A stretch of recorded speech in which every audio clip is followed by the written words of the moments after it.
Hello and welcome to Today, the show that gets Ireland talking. Over the next hour we'll be covering the hottest topics of the day and the big issues in your life. Is the fluoride in our drinking water ruining our health? Some campaigners say it is. We're going to be looking at the fact. Talking to hot press journalist Adrienne Murphy today about fluoride and the issue of fluoride. You have investigated this, Adrienne? Yeah, I've been looking at it for the past couple of months for Hot Press. It's probably one of the most extensive investigations on fluoride done internationally in the mainstream media. So yeah, we'll be talking about the results, stuff that I'm turning up there. Very good. Okay, and maybe out there, you've got an opinion on the addition of fluoride in our drinking water. Our drinking water has been fluoridated since the 60s. Is it a good way to protect our children's teeth, or is it an unethical mass medication? Well, do send us a message if you have something to say on drinking water. Is it a great way to protect our teeth, or is it actually causing damage to our health? Well, Adrienne Murphy has been researching the issue for Hot Press magazine, and her facts and report is in this month's issue. You're very welcome, Adrienne. Thank you. Now, as I said just there earlier on, we've been putting fluoride into the water. The government has been putting fluoride into our water, the state, since the 60s. Why did it start in the beginning, and for what reasons? It was put into the water to prevent dental caries, dental decay, in the early 1960s, and it's been in our water for 50 years now. I mean, the important thing is that a lot of people don't actually even know that fluoride is in our water. We can't escape it, we're drinking it, it's in our tap water. We are the only country in the EU still doing this. All the other European countries, the only other countries in the EU who are fluoridating the water are Britain. They fluoridate 10% of the population, and Spain fluoridates 10% of its population intensively in the Basque country. Apart from that, we're the only people, and all the other European countries either never adopted it or else rejected it on scientific and ethical grounds.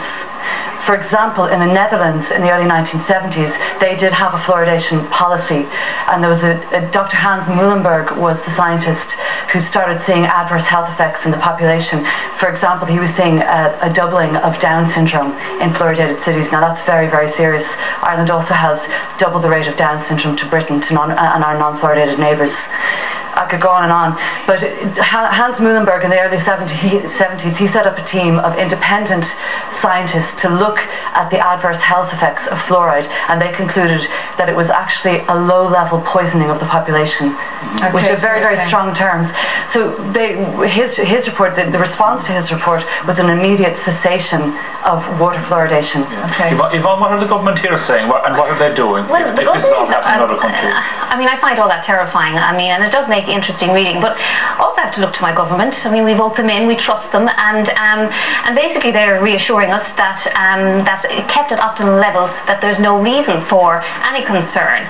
Indeed, there was the Forum on Fluoridation back in 2002, out of which the Irish expert body on fluoridation and health emerged, and they're keeping an ongoing review of scientific research and ongoing developments. Now, they say that none of these facts basically to Down syndrome. I read your facts in your report, and you also say that it's linked to issues with thyroid, underactive and overactive thyroid.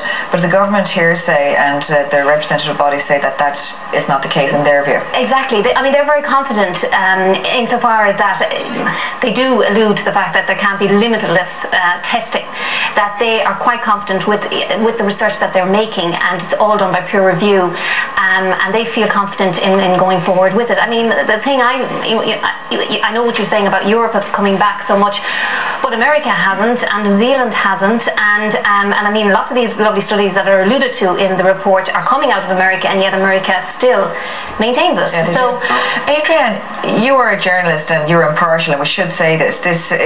You took this on, you started investigating this yourself as a journalist, so you were not campaigning for the end of fluoridation as a campaigner.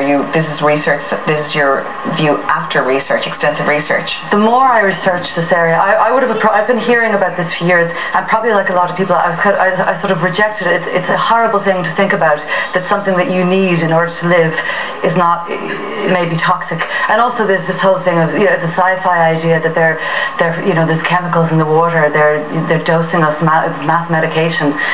That's something that I've resisted, but I have been studying it. The more I study it, and I'm not just in contact, I'm in contact with Declan Wall, who's the Irish whistleblowing scientist, who's written 2 very long reports on this, very well referenced, using peer-reviewed journals.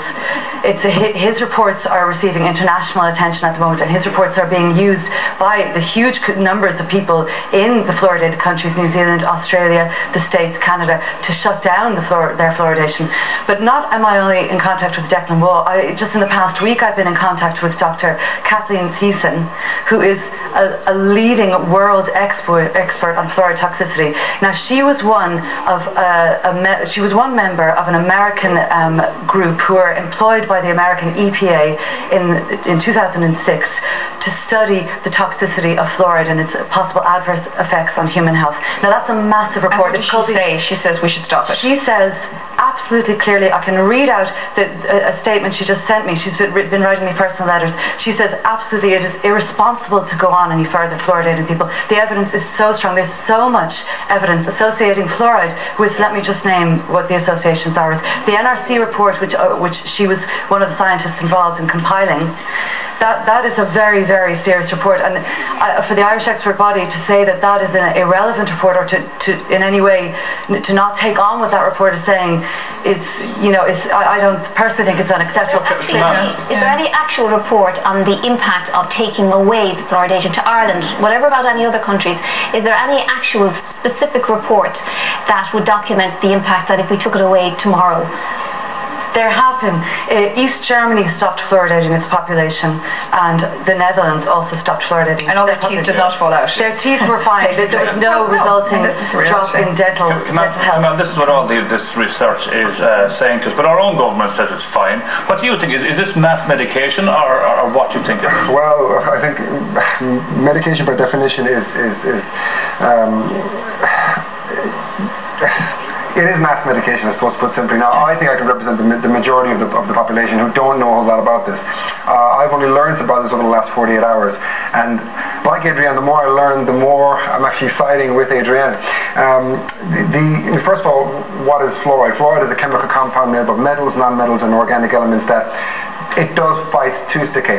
It fights the bacteria that links up with sugars, which cause acid, which decays your teeth. And fluoride helps protect That's only for the first 7 years or something, though, is it? That's for the first, I think, up to about 8 years of age. 8 years of now, age, like anything else, Panadol, we take Panadol to take away our headaches, but like anything else, too much of anything can be And that's your it's view, bad. that you don't believe we should have it, that if you want to, as Adrienne says, use a toothpaste with fluoride in it topically, that's enough, thank you very much, I don't want to drink it every day. Yes, I think not having the option is not, I don't think it's fair. Now, I'm not going to go as far as saying that the government is either poisoning us. I don't think it's the government's fault. I think they're doing what they believe is the best option, either treat it, but the government are relying on their own people. I'm just terrified that, let's say they don't act on this, and so you've got people out there listening to this, and for those who can afford it, they'll go out and they'll buy their bottled waters and their filters, and other people can't afford that. I hate spending money on bottled water personally, and so you hate there to be a rich-poor divide. We've enough divisions in the country, and I'd like to be careful in how this subject is discussed, because it's so widespread and the water is everywhere. Water is everywhere. Do you drink tap water? I do, yeah. Do you come out? I do drink tap water. Yeah. But what about you, Adrienne? I don't drink tap water. From what I know now, I don't drink tap water. Neither I wouldn't let my children drink tap water. I cook with bottled water. But what about boiling the water? Boiling water makes no difference. Because it doesn't burn off the fluoride. It doesn't boil off the fluoride. It actually increases the concentration of fluoride. Can I just say the medical ethics issue? I'd like to know who is advising the government on the medical ethics of mass medicating us with fluoride. Actually, an expert body. That's the terminology that kept. It's very vague terminology. A lot of dentists on that body, aren't there? But there's no toxicologists on that body. Okay. It's very important that oncologists, pediatricians, toxicologists, we need an independent review. Since that body was formed in the early 2000s, a lot of new evidence has come out that needs to be looked at independently. The ethics issue, who is advising the government on the ethics of dosing us all with an uncontrolled amount? Babies are drinking way too much of this. Now, the American Dental Association is advising that formula should not be made with fluoridated tap water. And the Irish population is a formula-fed baby population. We need to hear about that. But I mean, the reality is, I suppose, Adriana, we do not want to be alarmist, and that is really, really important out there. We do not want to be alarmist.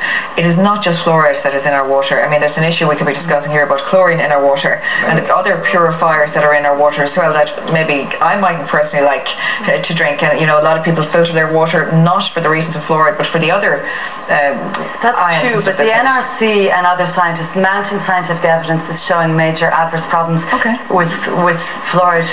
And they can read all this in Hot Press as well. Yeah, current issue. In the current issue of Hot Press, we have actually presented Minister Alex White, who's the minister responsible for fluoridation, with 27 questions. Now, he has very graciously said that he will answer those questions and meet us. And then the issue of Hot Press that's coming out tomorrow has another story on fluoride. I mean, people can really. The fact is that people can actually access the scientific reports themselves on fluoride alert and make up their own mind. Yeah, make up their own mind. Adrian, thank you very much for being with us today. And we'd just like to stress that the government says that the balance of worldwide scientific evidence confirms that water clarification does not cause any ill effects and continues to be safe and effective in protecting oral health. Let's get that point across. They want to say that water fluoridation does not cause any ill effects. That's what we want to say. Okay, what do you think about fluoride in your water? We are, of course, on Facebook. You can kind of saying here, getting in touch with us, and a lot of people are getting in touch. They're kind of saying, look, do we actually need this anymore? It's costing money, you see, as well. Like this is one here. It turns via Facebook. I lived in Malaysia since birth, and there is fluoride in the water there. I'm 52 and I'm in good health. To fluoridate the water costs money. If there are no visible value, I don't think any government would want to waste it. Also, key in via email. I stopped drinking my tap water ever since I found out the health hazards that it has. For years I've been told that how great it is for my teeth, but recently I've only found out the bad side to it.